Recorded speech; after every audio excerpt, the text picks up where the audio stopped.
जय सिया राम। आज हम रामायण पाठ 21 बनाएंगे और कल से आगे की सुंदरकांड की कथा का चर्चा करेंगे, सत्संग करेंगे। हनुमान जी ने लंका में कल प्रवेश कर लिया था।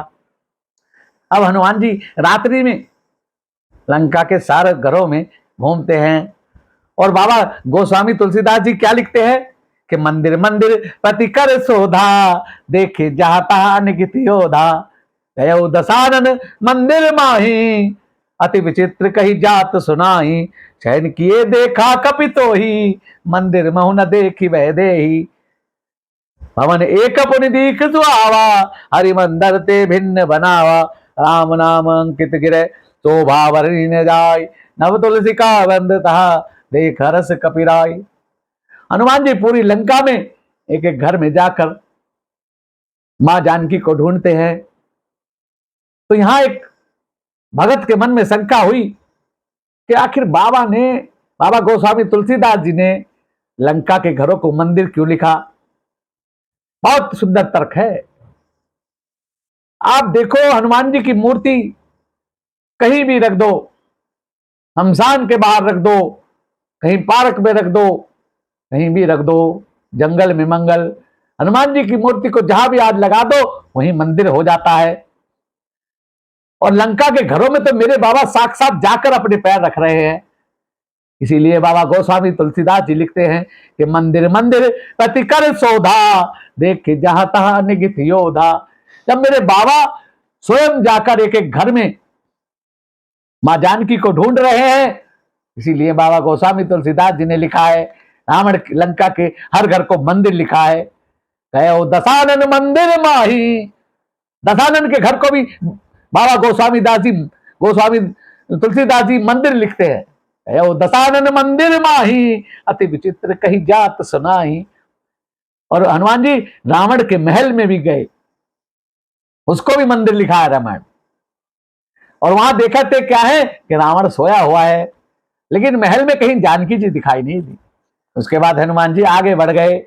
आगे बढ़े तो क्या देखते हैं, एक सुंदर सा भवन है, राम नाम अंकित घिरे शोभा वर्णि न जाय, नव तुलसी का वंदित है देख हरस कपिराय। हनुमान जी ने देखा घर के बाहर राम नाम लिखा हुआ है, धनुष शंख चक्र बने हुए हैं और अंदर बरामदे में तुलसा जी का पौधा लगा हुआ है। हनुमान जी सोचने लगे लंका में इसका मतलब कोई भगत भी रहता है राम जी का। हनुमान जी ने ये 4 बजे का टाइम था। हनुमान जी रुक गए। उस समय लंका के महलों में, घरों में, आम घरों में दरवाजे नहीं होते थे क्योंकि वहां चोरियां नहीं होती थी। हनुमान जी दरवाजे पर खड़े हो गए। अब 4 बजे का टाइम था तो विभीषण जी का उठने का टाइम था और विभीषण जी उठते ही अंदर बोले राम राम। अब हनुमान जी ने सोचा ये तो राम राम बोल रहे हैं, ये लगता है अपने वाली बिरादरी के ही हैं। हनुमान जी ने बाहर से बोला राम राम जय सिया राम। अब विभीषण जी बाहर आ गए। उन्होंने कहा ये लंका में राम का नाम लेने वाला मेरे अलावा कौन आ गया, क्योंकि मेरे पास तो परमिट है, मैं तो राज घराने का हूं, तो मुझे रावण से छूट है कि मैं कोई भी भक्ति करूं, किसी की भी पूजा करूं। लेकिन बाहर का आदमी आके राम नाम बोलेगा तो उसको दंडित किया जाता है। विभीषण जी बाहर आ गए, भैया आप कौन है। हनुमान जी ने साधु का भेष बना लिया है और प्रणाम कर कर विभीषण जी प्रणाम करते हैं और पूछते हैं हनुमान जी से कि आप कौन हैं। हनुमान जी कहते हैं आप कौन हैं। विभीषण जी कहते हैं मैं रावण का छोटा भाई विभीषण हूं। हनुमान जी पूछते हैं आप यार लंका में किस प्रकार से रहते हो, ये तो राक्षसों की नगरी है। विभीषण जी कहते हैं जिस प्रकार 32 दांतों के बीच में जिब्या रहती है उसी प्रकार में लंका के निशाचरों के बीच में मैं रहता हूं। हनुमान जी सोचने लगे अगर जिब्या है ये तो इनसे दोस्ती हो जाए तो राक्षसों का उद्धार होगा, राक्षसों को आसानी से हम मार पाए। क्योंकि जैसे जिब्या है मुख में रहती है, अगर जिब्या किसी को आप शब्द बोल दे तो सामने वाला एक घूसा मार के 32 दांतों को तोड़ देता है और जिब्या का कुछ नहीं बिगड़ता। तब हनुमान जी उनको, हाँ, विभीषण जी उनको अंदर ले जाते हैं और कहते हैं कुछ अपनी कथा कहो। हनुमान जी कहते हैं अरे जीव की कथा में क्या रखा है, मैं आपको भगवान की कथा सुनाता हूं। और हनुमान जी राम जी की कथा सुनाते हैं। विभीषण जी प्रसन्न होते हैं। अब विभीषण जी कहते हैं कि आपने कुछ राम के लिए सेवा की है? बोले नहीं। आपको पता है राम जी की पत्नी को, सीता जी को आपका भाई हर लाया है, चलो आप इतनी ही सेवा करो, मुझे बताओ वो कहां पर हैं। तब विभीषण जी हनुमान जी को पता बताते हैं और कहते हैं कुछ दूरी पर अशोक वाटिका है, वहां एक अशोक के वृक्ष के नीचे सीता जी बैठी है, उनका राक्षसियों का पहरा लगा हुआ है, आप बड़ी सावधानी से उधर जाना। और हनुमान जी वहां से चल देते हैं। अशोक वाटिका पहुंचकर उनको जिस पेड़ के नीचे माता बैठी थी उसके पेड़ पर बैठ जाते हैं। अब रात का ही समय है। हनुमान जी अभी कुछ सोच ही रहे थे, तभी क्या देखते हैं कि रावण अपनी रानियों के साथ आता है और सीता जी को बहुत धमकाता है, कहता है तुम एक बार मेरी तरफ देख लो। हनुमान रावण सीता जी को जानता है कि ये शक्ति रूपा है, ऐसा नहीं है कि वो उनको उनसे शादी करना चाहता था, नहीं, गलत। वो जानता था कि ये शक्ति रूपा है, ये साक्षात लक्ष्मी रूपा है। उसकी भावना यह थी कि मेरे को एक बार बिलोक ले तो मैं लोकपाल हो जाऊं। लेकिन सीता जी उसकी तरफ नहीं देखती हैं, वो एक तिनका उठाकर देखती हैं, क्योंकि वो धरती की पुत्री है और तिनका को अपना भाई मानती है। सिंधरी ओट कई बेदेही और हर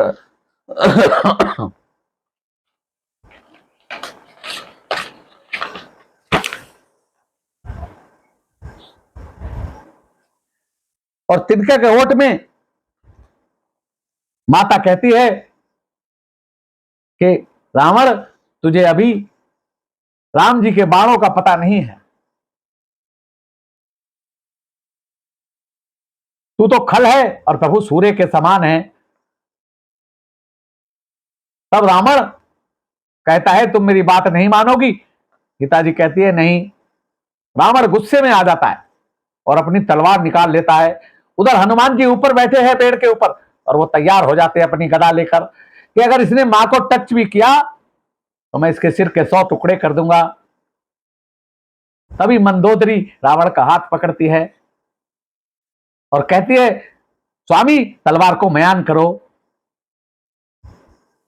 रावण अपनी तलवार को म्यान कर लेता है और सीता जी को कहता है 1 महीने के अंदर अगर तुमने मेरी बात नहीं मानी तो मैं तुम्हें खत्म कर दूंगा। और पहरेदारियों को कहता है कि इसका पहरा सख्त कर दो और इनको त्रास दो। अब रावण ने मंदोदरी की बात मानी। इससे हमें शिक्षा मिलती है कि कभी कभी इंसान को अपनी पत्नी की बात भी माननी चाहिए। रावण जैसे ने अपनी पत्नी की बात मानी, क्योंकि सारे फैसले खुद के भी सही नहीं हो सकते। रावण चला जाता है, सारी राक्षसनियां इधर उधर हो जाती हैं। त्रिजटा जो भगवान की भक्तन है उसकी वहां ड्यूटी है, मेन पहरेदारनी त्रिजटा है। त्रिजटा को विभीषण की पुत्री कहा गया है, कुछ जगह उनकी बहन कहा बताया गया है। तो त्रिजटा सारी साथियों को इकट्ठा कर कर कहती है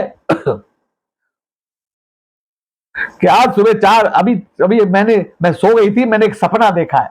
क्या सपना देखा है कि सपने बानर लंका जाली जारी जातु धान सेना सब मारी। मैंने एक सपना देखा है कि लंका में एक बानर आया है, उसने रावण की सारी सेना को मार दिया है। रावण में भयानक होते हुए आए और राम जी ने रावण के 10 सिर और 20 भुजाएं काट दी है। रावण दक्षिण दिशा में चला गया है। पूरी लंका में राम नाम का जयकारा हो रहा है। तो सारी निशाचरियां डर कर चली जाती हैं। हनुमान जी कहते हैं कि भाई मैंने बानर आया है, मैं तो आ गया। और लंका जलाने की बात भी इसने कही तो मैं लंका जला दूंगा, इसका मतलब प्रभु ने संदेशा मेरे तक पहुंचा दिया कि भाई लंका को जलाना है। बाकी रावण को मारने की बात रही वो प्रभु अपने आप देख लेंगे, जामन जी ने मना किया है। अब हनुमान जी देखते हैं त्रिजटा भी इधर आधर चली जाती है। अब हनुमान जी देखते हैं कि सीता जी अकेली हैं, तो हनुमान जी राम जी की मुद्रिका को अपने मुख में रख कर रहे थे और वो मुद्रिका गिरा देते हैं। सोने की मुद्रिका है, सोना पीला होता है, रात्रि के अंधेरे में चमक के साथ वो नीचे गिरती है। तो सीता जी सोचती है कि शायद ये कोई अग्नि का चिंगारी आई है, चलो मैं अपना कुछ करती हूँ। सीता जी अंगूठी उठाकर देखती है, उस पर राम नाम लिखा हुआ है। चकित चकित मुंदरी पहचानी हर शोक। सीता जी हर शोक में आ जाती है और मुंदरी को पहचानती है। सीता जी कहते हैं कि ये माया से तो बन नहीं सकती, मेरे प्रभु तो अजर अमर है, ये कैसे आई। तब हनुमान जी सीता जी को दुखी देखकर ऊपर से राम कथा गाते हैं। तब सीता जी को बहुत अच्छा लगता है, उनका दुख दूर हो जाता है और सीता जी कहती है भाई कौन हो, नीचे आओ। हनुमान जी कहते हैं माँ, मैं माँ का बेटा हूं और माँ मुझे कह रही है भाई। तो हनुमान जी नीचे आते हैं। सीता जी बानर को देखकर डर जाती थी बचपन, हनुमान जी को देखकर भी डरी हैं। हनुमान जी कहते हैं माँ, मैं राम जी का दूत हूं, आप डरो मत, और मैं आपका बेटा हूं माँ, प्रभु मेरे पिता हैं। तब सीता जी कहती हैं, हनुमान जी कहती है, सीता जी कहती है मैं कैसे मान लूं कि आप राम जी के दूत हैं, क्या पता रावण का ही रावण आपका रूप बनाकर आया हो। तब हनुमान जी कहते हैं राम दूत में मातु जान की, सत्य शपथ करुणा निधान की। अब जब हनुमान जी सीता जी को कहते हैं कि मां, मैं राम जी का दूत हूं और राम जी ने मुझे कोड वर्ड दिया है कि सत्य शपथ करुणा निधान की। ये करुणा निधान जो है ये यहाँ कोड वर्ड है जो भगवान ने हनुमान जी को बताया है, क्योंकि करुणा निधान वो शब्द है जब सीता जी अयोध्या में महलों में रहती थी और राम जी महलों में आते थे तो राम जी को केवल सीता जी करुणा निधान कहती थी। ये बात राम जी और सीता जी के अलावा कोई नहीं जानता। और राम जी सीता जी को जानकी कहते थे। तब सीता जी समझ जाती हैं कि ये वाकई में राम जी का दूत है। हनुमान जी ने बहुत छोटा सा रूप बनाया है और सीता जी ने उनको अपनी गोद में बैठा लिया है। अब सीता जी कहती है कि तुम राम जी की सेना में सारे बानर भालू इतने आपकी जैसे छोटे छोटे हैं। हनुमान जी कहते मां नकली है, असली दिखाऊं क्या। बोले दिखाओ। कनक भूधराकार शरीरा, हमारा भयंकर अति बलबीरा, सीता मन भरोस तब भयो, पुनि लघु रूप पवन सुत लयो। सीता जी ने देखा एक पहाड़, टाली का पहाड़ की तरह हनुमान जी ने अपना शरीर बनाया है, ब्रज की तरह लंबे चौड़े हो गए। सीता जी ऊपर देखती ही नहीं। तब सीता जी ने कहा जल्दी छोटा हो जा, राक्षस देख लेंगे, खतरा है। हनुमान जी कहते मां मेरे में बल नहीं है, ये सब राम की कृपा है, उसी से हम थोड़ा मोटा कूद फाद कर लेते हैं, बस अपना कोई बल नहीं। राम जी ने, सीता जी ने सुना कि मेरे बेटे में बल नहीं है, तो सीता जी ने कहा कि मैं अपने बेटे को आशीर्वाद देती हूं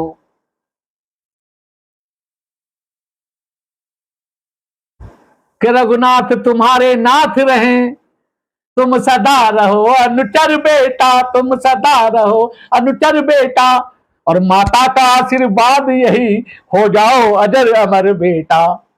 और मां क्या कहती है कि जहां जहां राम मंदिर होगा वहां राम दुलारा भी होगा, और सीता लक्ष्मण के साथ साथ ये हनुमत प्यारा भी होगा। कि माता ने आशीर्वाद दिया। और आज की कथा को हम यहीं विश्राम देते हैं।